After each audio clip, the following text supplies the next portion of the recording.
Bonjour à tous, ravi de vous retrouver dans Smart Job, votre rendez-vous emploi RH Management, débat, analyse, expertise et vos rubriques habituelles évidemment. Bien dans son job aujourd'hui, on s'intéresse à la chance. Bah oui, la chance qu'a occupée dans votre espace professionnel. Avez-vous eu de la chance? Tiens, on posera la question à Jean Pralon, professeur EM Normandie. Il porte une étude justement pour Actual sur la place de la chance qui ne serait pas du hasard, mais une compétence. On en parlera avec lui dans quelques instants. Le cercle RH, on en a beaucoup parlé.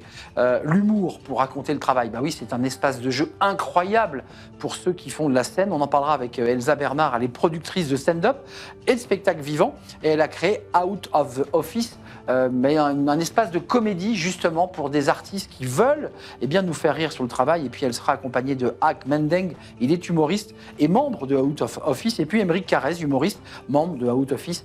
On fera le point et j'espère qu'on va se marrer. Je suis sûr qu'on va se marrer.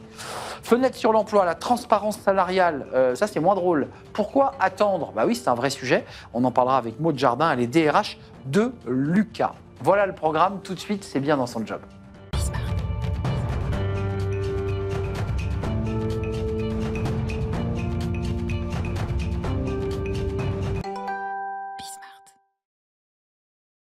Bien dans son job pour parler de la chance. La chance dans votre carrière. Avez-vous eu de la chance? Et qu'est-ce que c'est exactement que la chance? On va l'analyser avec Jean Pralon. Bonjour Jean. Bonjour. Très heureux de vous retrouver. Professeur à l'EM Normandie et vous avez porté pour le groupe Actual Group, une étude justement sur la chance, pour le résumer et le dire d'une phrase, ce n'est pas que du hasard. Oui. La chance, ce serait, vous dites c'est, Oui. Ce serait une compétence. Alors c'est une compétence, mais ça vaut le coup de la décortiquer un petit peu parce que dans ce pays, on a des problèmes d'emploi qui sont sûrement basés sur des problèmes d'articulation, offre de compétences, demande de compétences. Ça, on le sait et on sait le traiter. En revanche, il me semble qu'il y a un mouvement de fond qui est la montée d'une perte de confiance généralisée.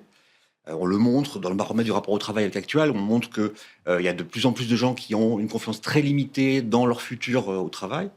Et il me semble que montent des comportements irrationnels, des croyances irrationnelles, et notamment l'idée de chance qui apparaît très souvent dans les propos des candidats et qui se matérialise de deux façons. La chance comme j'attends mon tour, j'attends le hasard, ou bien, c'est ce qu'on a voulu montrer là, la chance comme compétence, donc des choses à faire, des choses à construire. Mais Jean, quand même, dans l'étude que vous portez, et ensuite on va essayer de comprendre en quoi la chance est une compétence, et elle doit donc se cultiver, elle doit se travailler. 57,8% des actifs français estiment qu'avoir un bon emploi, je les cite, est une affaire de hasard et de chance. Oui, c'est ça. C'est pile ou face, quoi. C'est ça, c'est la montée de l'irrationnel. C'est le fait de se dire, avoir un emploi, c'est compliqué, l'emploi est rare, le bon emploi est encore plus rare. Donc, qu'est-ce que je fais? Est-ce que j'attends mon tour ou pas? Et il y a des gens qui pensent que c'est une question de hasard, donc j'attends mon tour un peu passivement, ou bien il y a des gens qui ont des comportements beaucoup plus actifs, beaucoup plus concrets, et c'est ça qu'on voulait comprendre. Donc, prends ta chance, parce que c'est une expression du langage, ça veut dire ça. Ça veut dire, sois capable d'aller chercher ta chance. Alors, ça veut dire que c'est une compétence. Comment on s'y prend pour aller chercher sa chance ou prendre sa chance? Alors, on a vu que ceux qui avaient plus de chance que les autres, donc ceux qui provoquent leur chance, ils font trois choses. La première, c'est qu'ils pensent que le marché du travail est rationnel. Donc, que ce n'est pas le hasard ou le chaos qui va leur apporter un emploi. C'est attendre que des choses se construisent et construire des opportunités. La deuxième compétence, c'est ne pas croire en la vocation. C'est-à-dire ne pas croire qu'on est sur Terre pour un métier et un seul. Et puis la troisième, c'est être acteur de son parcours, faire des choses concrètement et penser que ça a un impact. Donc, acteur de son parcours, ça veut dire être actif, Oui. Ça veut dire être proactif. Est-ce que la notion de réseau, est-ce que la notion de mise en relation est un élément qui contribue à cette notion de chance? Alors, c'est un élément, mais pour moi, le sujet le plus marquant, c'est peut-être les deux premiers. La chance comme capacité à être rationnel et objectif, donc à penser que le marché est rationnel. Et puis aussi la remise en cause de la vocation, on en parlera sûrement un peu plus, mais la vocation, c'est quand même le thème qu'on a beaucoup développé pour accompagner les gens qui sont en insertion, parler du projet professionnel, et on se rend compte là que ça produit un peu des dégâts. Impose ta chance, serre ton bonheur, va vers ton risque à te regarder, ils s'habitueront. Oui. René Char. Oui. Est-ce que ça symbolise un peu cette étude-là, après tout, une forme de j'y vais, Oui. je fonce, Oui, ça veut je dire m'engage. qu'il faut oser des choses. Il faut oser des choses et puis ne pas attendre que les gens d'en face, les recruteurs ou les entreprises décident pour soi. Il faut tenter des choses, envoyer des CV, postuler, et puis on voit bien ce qui se passe après, y compris pour des choses qui ne sont pas les plus évidentes pour soi, y compris pour des métiers pour lesquels on ne se sent pas le premier, le plus compétent. votre enquête qu'Actuel a portée et que vous avez construite explique que la chance est une compétence qui se travaille. Si je vais un peu plus loin, c'est donc une posture, c'est une façon d'être aussi, cette posture, la manière d'aller chercher sa chance. Comment on se tient, si on veut donner quelques conseils à ceux qui nous regardent et qui disent « j'ai jamais de chance ». Alors peut-être que c'est parce qu'on ne fait pas grand-chose pour la cultiver, mais concrètement, et sans être dans l'incantation, en disant il y a qu'à Faucon, c'est pas ça. C'est se dire d'abord, sur l'aspect croire que le marché est rationnel, ça veut dire qu'en face, derrière une offre d'emploi, il y a un recruteur qui a des besoins. Voilà. Il a des codes qu'il attend, il a des compétences qu'il attend, et c'est comme ça qu'il faut prendre le problème. Quelle est la demande qui est en face de moi? Qu'est-ce que je vais pouvoir apporter du point de vue aussi des compétences dont je dispose? Un bon professionnel, il va comprendre l'offre d'emploi, il va la décoder, c'est son métier. Donc il va être capable de comprendre quel est le besoin, et s'il pense que ce besoin est rationnel, il va pouvoir convaincre. S'il pense que ce besoin est irrationnel et que le recruteur n'est pas rationnel, alors évidemment, il ne va pas postuler, il ne va pas attendre des choses. Donc c'est une forme de changement de logiciel cérébral. Il ne faut pas penser que tout est mystique et irrationnel, mais bien au contraire très ancré dans une réalité. Exactement. C'est plus des mathématiques que de la mystique en fait. Alors absolument, bien sûr que oui. Alors sur le deuxième aspect, là, sur la vocation et le projet, d'abord on a beaucoup cru au projet dans ce pays pour accompagner les chômeurs à l'emploi en disant ayez un projet, sachez ce que vous voulez faire et puis alors ça va aller. En fait, très souvent ces projets, ce sont des métiers dans un territoire. Je veux être tourneur-fraiseur à Laval, donc j'attends que le hasard m'apporte un emploi de tourneur-fraiseur. Laval, parce qu'Actuel a son siège à Laval, il faut le préciser. Entre autres à Laval, effectivement. Plus concrètement, ça veut dire que sortir de cette logique de la vocation et du projet, c'est se dire j'ai des métiers qui m'intéressent, j'ai des compétences que je sais utiliser, quels sont les emplois, quel que soit leur titre, qui pourraient utiliser ces compétences-là. Donc, quels sont les intérêts que je peux... Démarche inverse. On part des compétences et on voit où je peux les ranger. Typiquement, un technico-commercial, c'est quelqu'un qui fait de la technique et de la vente. Il peut se dire que ce qu'il préfère dans son métier, c'est la partie technique, répondre à les appels d'offres. Et donc, il va chercher des métiers qui sont un peu différents du sien, où ces compétences qui l'intéressent et sur lesquelles il est bon vont être présentes. Et ça, c'est renoncer à la vocation et ouvrir, du coup, beaucoup d'opportunités. Merci Jean Pralon, cette étude est absolument décapante, déroutante. Allez la voir sur le site Actual Group et puis peut-être sur le site EM Normandie. Vous avez évidemment un double travail du chercheur et de l'entreprise Actual Group et l'EM Normandie à travers la voix de Jean Pralon. C'est un vrai plaisir, cher Jean. Vous êtes professeur à l'EM Normandie. Je vous souhaite de belles vacances. On peut se le dire, là, c'est le moment où on se dit bonnes vacances. On peut se dire ça. Comme on se dit bonne fête de fin d'année quand c'est la fin de l'année. Vous avez, je commence à introduire en fait le thème suivant qui est le thème de l'humour. Merci en tout cas de nous avoir rendu visite. On tourne une page, c'est le Cercle RH avec des humoristes et ils ont choisi comme terrain de jeu le monde du travail. C'est vrai que c'est un terrain de jeu infini, ce monde du travail. On les accueille et on va rire. On va être sérieux aussi.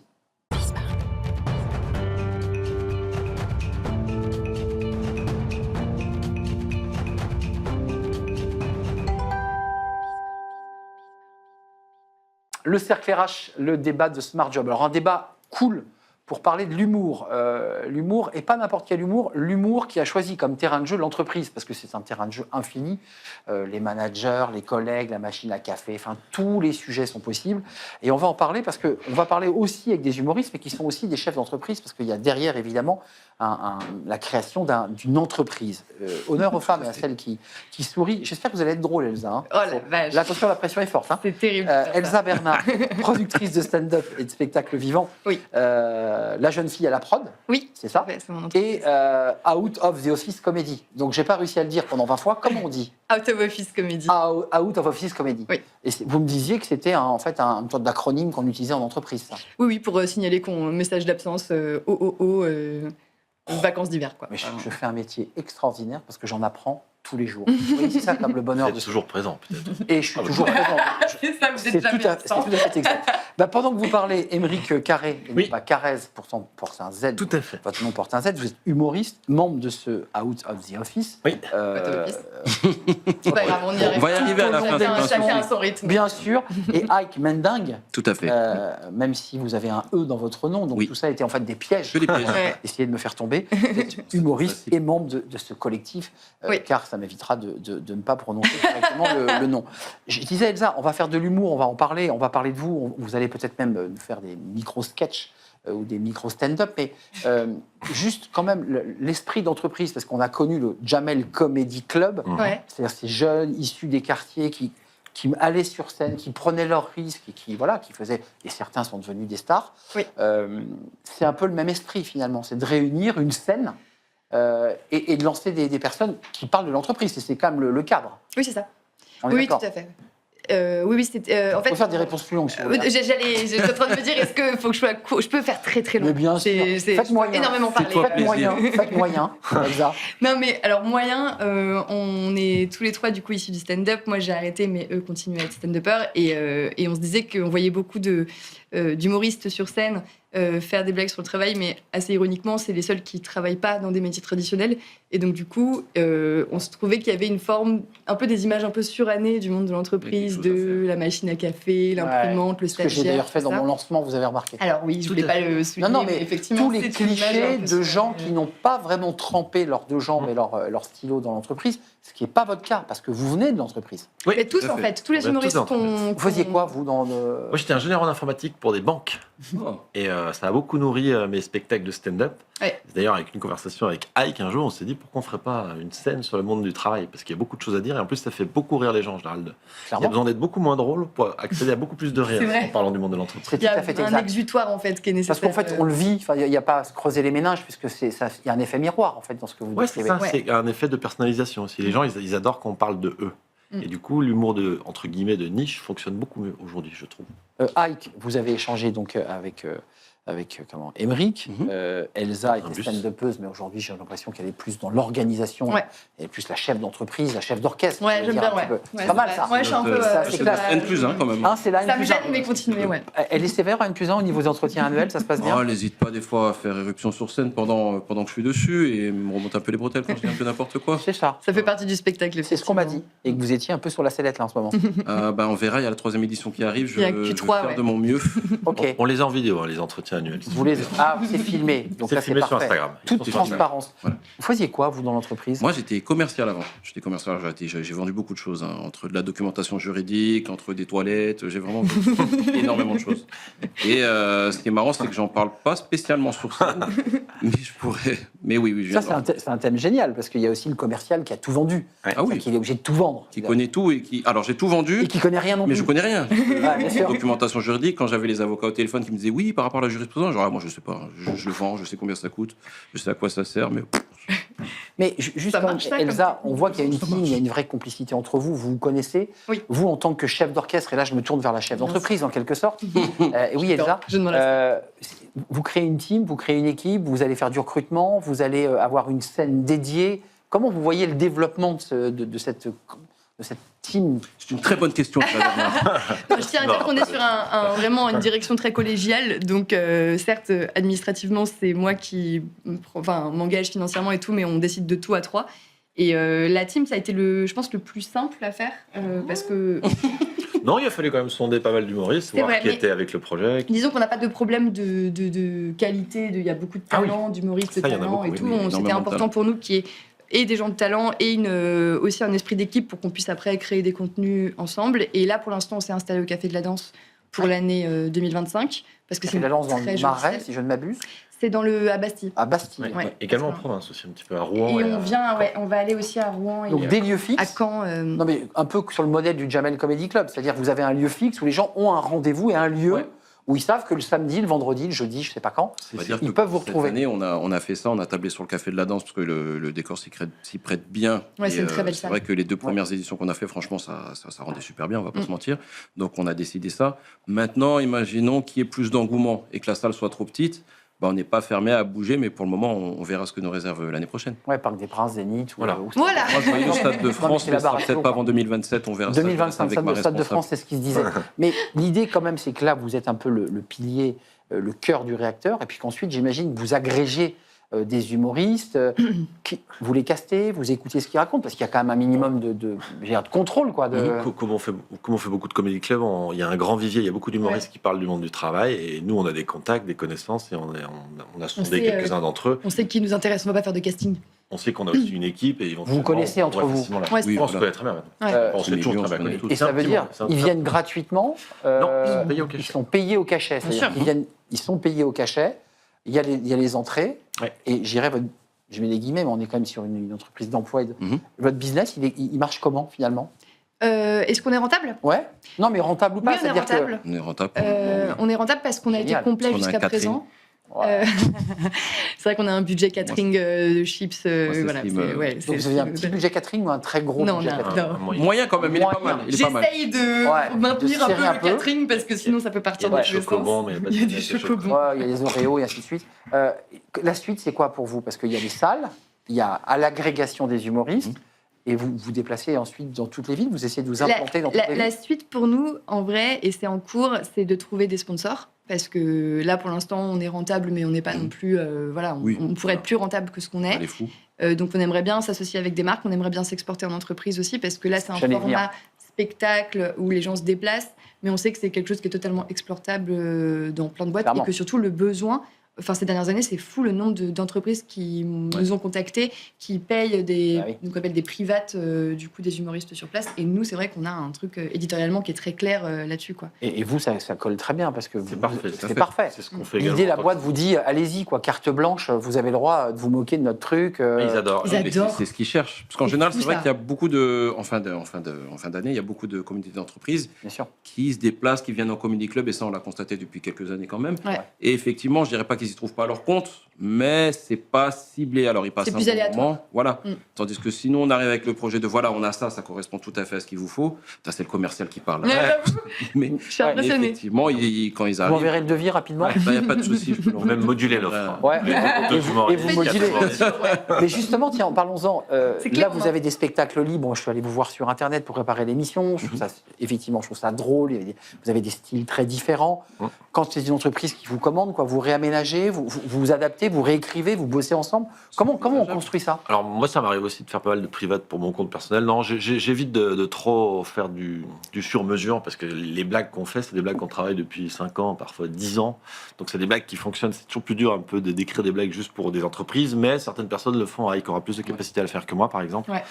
Moi, Ça j'ai dépend des sensibilités de. Donc, des c'est-à-dire que humoristes. toi, tu es plus capable de t'adapter Bah. et de refaire quelque chose Ouais. un peu sur du sur-mesure, alors que toi, tu serais moins capable de le faire. Je préfère pas trop le faire. D'accord, c'est pas ta cam, comme on dit. Toi, tu préfères garder ton Diplomate. spectacle un peu plus. Bah, en fait, ce qui va se passer, c'est que si on demande un truc personnalisé, comme c'est moi qu'on voit en premier sur scène et qui va faire le qui va présentateur. chauffer la salle, entre guillemets, si j'ai les informations, on me dit, bah, tu vois, c'est Gérard, c'est Ouais. le N+2, il faut que tu lui mettes une petite sauce. Bon, je sais que je dois le faire. Mais ce sera plus en impro que quelque chose de très travaillé. Ça fera genre très spontané, mais ce sera un petit peu travaillé, quoi. Mais Elsa, donc, plus de scène. J'ai compris qu'il y avait quand même un petit pas de côté, Ouais. plus de l'orga. Ouais. Qu'est-ce qu'ils vous disent, les gens, quand ils sortent de la salle, que ce soit à Rouen, que ce soit au Café de la Danse, que ce soit ailleurs? Qu'est-ce qu'ils vous racontent de ce qu'ils ont vécu? Ah, on a des très bons retours. en tout Ouais. cas. Ouais. En fait, ce qu'on s'est fait la réflexion la dernière fois, ce qui est vraiment étrange, c'est qu'il y a des blagues qui sont, bah, on pourrait dire bien, mais pas normalement dans un comédie club Ouais. classique qui sont normales. Oui. Et c'est vrai que dans ce cadre-là, on a des rires énormes et on se dit, il y a un vrai besoin d'exutoire, de Ouais, il y a une sortir. Il y a une souffrance. souffrance Il y a en une fait. petite souffrance. Et- Non, c'est Bah, vrai. quand on voit les chiffres de la souffrance au travail, enfin, Mais les gens oui. qui- Oui, Ouais. bah oui. Là, vous leur faites un bien fou, hein. Mais c'est dur en plus C'est parce pour que la sécu. les Ah ouais. cadres, les cadres, en fait, ils souffrent, mais ils n'ont pas le droit de le dire parce qu'ils sont dans des bonnes situations confortables Ouais. et ils subissent l'entreprise. Et avoir des humoristes qui leur disent bah, vous voyez, ça, c'est pas forcément normal. Il y a rigolo. je pense que les blagues qui marchent le mieux, c'est toutes les blagues qui parlent de vraiment l'absence de sens de ce qu'on fait. Genre, je suis ingénieur noisette chez Benenut. Ça, les gens, en fait, ils ont besoin. L'ingénieur noisette, c'est bénin, ça je l'avais pas entendu. C'est très bon. Oui, oui. Et ça, là, c'est ça marche. Bah là, je Pire, me c'est souviens chez de cette Coca-Cola, blague-là noisette chez particulièrement. Je Coca-Cola. sais qu'il y a eu un rire où j'étais là, genre, waouh, les gens Oui, sont bah pas oui. bien. Vraiment, genre, c'est. Et là, vous vous dites, pour le coup, vous avez toute votre place parce que ça donne du sens. Tout à fait. Là, vous êtes en train de bosser sur d'autres sketchs ou vous gardez les vieux sketchs d'il y a 10 ans parce que vous dites que ça marche? Non, Alors oui, non. sans- Est-ce sans que vous tu peux changerez- préciser que sans c'est vous pas chambrez, 10 ans, Émeric. quand même Non, genre, moi, j'ai Non, vous avez dit, vous avez des blagues Ouais, d'il y a 10 ans. j'ai au moins une blague ou deux qui datent d'il y a 10 ans, mais Au moins. c'est une perpétuelle évolution. Et après, c'est réécrit Voilà. Tous les mois, on écrit 3-4 minutes, on essaie toujours de se mettre à ensemble. jour. Parce que vous isolez chacun et vous. Non, Non, par Chacun contre, écrit. ça, on fait ça de notre côté en général. Et après, ça vous vous dépend, hein. montrez quand même, vous faites Ah des- oui, mais de Je toute sais façon, que on se voit. je sais que Ariski, par exemple, qui fait partie de la team. Oui, j'ai vu qu'il y avait un risque aussi. Ariski, lui, à chaque fois qu'il arrive au Café de la Danse, Oui. il écrit des choses. Il a dit tiens, j'ai préparé ça pour le show. Je sais que Clovis, il dit bon, je prends tel sketch et tel sketch. Chacun sa façon de travailler. Alors moi, je sais que bon, j'ai une responsabilité parce que je suis premier, j'arrive, je fais Ouais. beaucoup d'interactions. L'animateur de salle, quoi, le Voilà. chauffeur Oui, de c'est ça. salle. Ike, il a une place mais un qui peu fait le à part lien, quand même, quoi. Ouais. Voilà, faut pas être timide, quoi. Il faut y aller. C'est lui qui donne le rythme. Ouais, en c'est fait. lui qui C'est est le maître de capitaine. cérémonie, ouais. Et qui va balancer tous les artistes un par un C'est qui ça. vont Voilà, défiler. si c'est pas Loyal. chaud, c'est ma faute. Ouais, C'est exactement. exactement ça. Et Non, c'est lui qui se ne te charge mets pas trop la pression. de vraiment. Si, non, c'est vrai. Ouais, c'est ça. Ouais, c'est un poste important. Oui, c'est ça. Et c'est lui qui se charge de, du coup, faire le crowd work, donc les interactions du début pour identifier où sont les managers. C'est marrant parce qu'en vous écoutant depuis une quinzaine de minutes, il y a un vrai jargon, je mets les guillemets. Oui, Oui, oui. C'est vrai, pardon. Autant, excusez-moi, parce qu'un jour ou l'autre, moi je vais faire aussi un comédie club en jargonnant les influenceurs qui viennent. Désolée, Peut-être désolée. qu'il y a peut-être on a Vous la première jargonnez, partie, les amis. C'est vrai qu'on s'en rend même pas Ouais, compte. pardon. Non, mais Vous en avez disant vu, Elsa crowd work, je me suis rendu que je suis un peu une connasse. Non, c'est ce que je Et pense. ouais. Pardon. C'est-à-dire que moi aussi, je peux singer le. Vous avez des mots à vous. Comment on Celle dit qui a dit de travail J'ai fait un de privé. chauffe, s'il te plaît. Ouais, de Faire la chauffe. Faire la chauffe. Ouais, faire la chauffe, voilà. Effectuer la présentation. Ouvrir le bal. Non, mais je veux dire Voilà. par là, c'est sans aucune crimonie. Non, mais bien sûr, mais chaque vous avez métier, chaque secteur Oui, oui. a son langage et vous avez le propre. Ouais. Vous reviendriez, vous, Émeric, dans une boîte. Là, je vous mets un Mais là, très je beau parle salaire. Là, je parle à tous les futurs employeurs. Si jamais ça ne marche pas, oui, évidemment. C'est ça. Donc vous avez plus du J'ai tout. un super CV, j'ai pas mal d'expérience. J'ai fait le LCL, j'ai fait BNP. Très bien. Donc, vous repasserez au guichet peut-être dans l'agence de Pyrénées. Pareil, envie d'y retourner ou pas Si je reviens dans l'entreprise, c'est pour faire mon spectacle, pour le CE, mais sinon, non. Terminé. C'est mort. Non. Elsa, pareil. Moi, je pourrais, moi. Mais moi, j'étais en agence de pub pendant 10 ans. Je viens d'arrêter. Tu vas je pas y pourrais- retourner, tu vas pas y Non, retourner. mais mon métier, il est pas totalement, Ouais, il est pas totalement décorrélé avec ce que je faisais avant. Attends qu'on va et- faire des tournées dans toute la France, là, tu vas voir si... Là, j'aurais du taf, ouais, bien sûr. Voilà. Ouais, parce que ça va Mais grossir. c'est pas Où est-ce qu'on inenvisageable. vous retrouve là avec des dates? Où est-ce qu'on peut vous voir pour ceux qui nous regardent et pour faire un peu de promo? La prochaine, c'est le 9 décembre, 9 au décembre, Café de la Danse. Café de la Danse, toujours Paris et Ouais. en province, Rouen, j'ai entendu, On va avoir Ouais. Rouen. Rouen en février et en février, Caen et Rouen. février 2026. Ouais, c'est Ouais, ça. Là, on est déjà projeté sur l'année suivante. Ouais, ouais. Ah oui, on La est déjà... doudoune, il fait froid, on a les petites bottines et Oui, mais on est en Normandie. on est en Normandie, c'est Voilà. pas. Et on a également nos Il y a un spectacles à microclimat, nous, je crois. Et les spectacles à On a vous nos que spectacles. vous faites tourner individuellement. Ouais, c'est ça. où on parle aussi du monde d'entreprise, enfin en tout cas. Voilà. pour Donc nous. vous vous rassemblez et vous vous séparez Ouais. au gré des humeurs, des envies. Out of the office. Bah, bien sûr, je n'y arriverai pas. Merci Elsa Bernard d'être venue nous rendre visite. Merci Ike Mending, alors, Avec chauffeur de salle et évidemment Et humoriste, stand-upper, tout à fait. humoriste, parce que vous n'êtes pas là que pour chauffer les salles. Et Émeric Carré, humoriste. Allez les voir parce que vous êtes sur les réseaux sociaux. Honnêtement, ce sont des bonnes tranches de rire. Et Ouais. puis ça Merci. nous parle, quoi. Quand on est dans la boîte, vous n'allez pas être dépaysé. Redites-moi, c'est le Benenut, la blague? Ingénieur noisette chez Benelux. Ah, ingénieur noisette chez Benenut. Je pars avec. Il y en a des encore mieux. Il y en a encore mieux, mais gardez-les. Merci d'être venu nous rendre visite dans Smart Job. Je vous souhaite un bel été, de belles vacances aussi, parce que Ah, ça vous se aussi. repose Merci aussi, un beaucoup. Oula, stand-upper. Oui. ouais, Tout je l'été, vais on- me reposer un petit peu Un chez petit moi, peu moi, directement. Ouais, c'est ça. Des choses à faire. Des choses à faire, Je un trouve petit ça- peu de bricolage. Voilà. Ok, on en reparle juste Toilette à après. monter. Merci à vous trois. On tourne une page et tout de suite, c'est Fenêtre sur l'emploi. J'accueille mon invité pour parler, alors un sujet qui va peut-être les inspirer, transparence salariale. Bah oui, c'est un Oh, vrai bah sujet. oui. Oui, on va Oui, rester. ah ouais. oui, oui.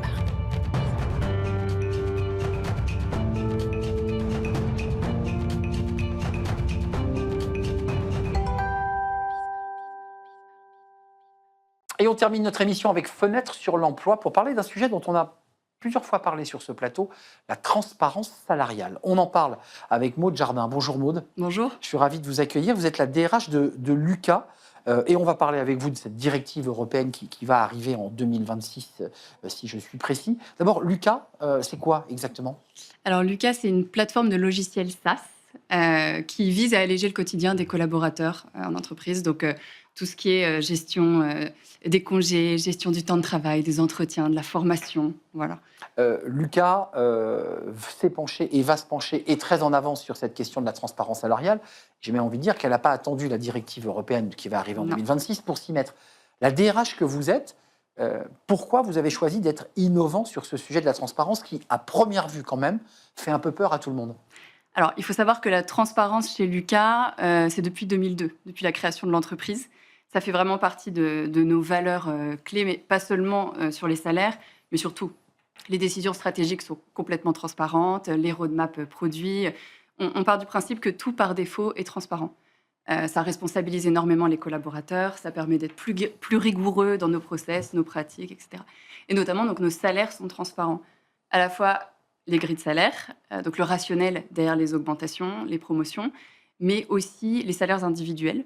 C'est-à-dire Ça, que c'est- voilà, donc en tant que collaborateur, collaboratrice, je peux aller voir sur notre outil le salaire de mes pairs, l'historique des promotions, quel que soit le niveau hiérarchique. Donc je peux aussi aller voir le salaire de mon CEO, de mon PDG. Et inversement, les collaborateurs peuvent aller voir le salaire de Maud Jardin. Tout le monde, tout est accessible. Transparence, là, totale. Ouais, Parce que la transparence directive totale. est beaucoup plus en retrait. Oui. Ouais. C'est plus complexe. Et même l'accès à l'information, d'ailleurs, est un vrai sujet. C'est-à-dire que je vais sur un outil, et juste un détail, la DRH que vous êtes, est-ce que les salariés sont sensibles et sont curieux? Est-ce que vous avez des indicateurs qui montrent que les collaborateurs vont vraiment voir les salaires du voisin, du collègue de bureau, de la DRH et du PDG, ou alors ça ne les intéresse pas? Alors si ils y vont, c'est hyper intéressant pour eux, notamment en termes de projection de carrière. Ouais. On a énormément de mobilité interne chez Lucas, donc ils sont obligés d'aller voir les grilles. On a un outil qui permet très bien de voir les fourchettes salariales en fonction des métiers, etc. Donc c'est un excellent outil pour eux, pour pouvoir se positionner, envisager la suite. Mais contrairement à la culture traditionnelle des Ouais. entreprises françaises, très patriarcale, où on cache les salaires, on ne parle pas d'argent, vous faites exactement l'inverse. Qu'est-ce que ça produit au sein de l'entreprise? Alors, plusieurs choses. Donc, comme je vous le disais déjà, ça augmente le sentiment de confiance et ça responsabilise les collaborateurs. Bien sûr. Voilà, ils ont accès à toute l'information. Donc, ils sont invités à le regarder avec un esprit critique, à faire part de leur avis. On a une culture du débat chez Lucas qui est très forte. Le speak your mind, dis ce que tu penses, est très présent. Donc, voilà, on les invite à faire part de leurs avis sur les différents sujets. Donc, première chose. Deuxième chose, ça crée un sentiment... ça produit de la rigueur aussi. Du coup, les équipes RH font très attention dans la gestion des salaires, puisqu'ils savent que tout peut être vu par les collaborateurs. Et puis, ça réduit énormément les écarts. Égalité femmes-hommes. Égalité femmes-hommes. Ça réduit les discriminations. Ça favorise l'équité.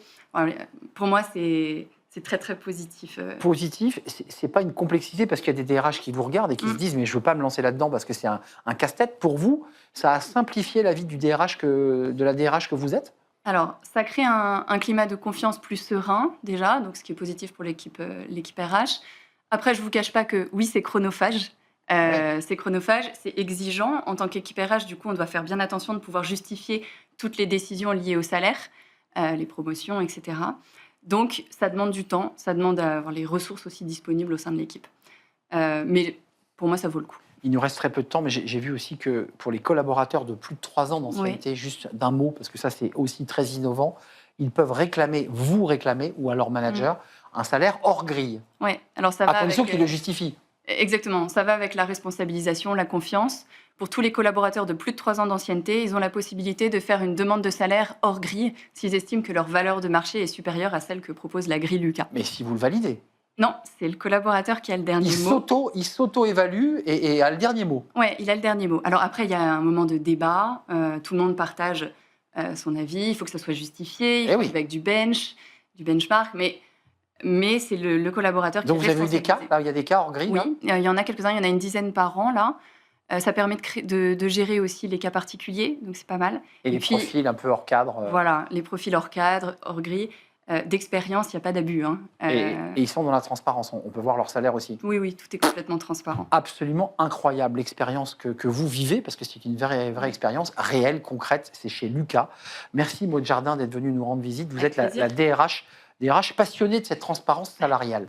Merci à vous, merci à tous, l'émission est terminée. Merci à toute l'équipe, merci à Nicolas Juchat évidemment, merci à Angel, à la réalisation, merci à Paul au son, merci à vous, public, téléspectateurs qui nous suivaient assidûment et qui réagissaient.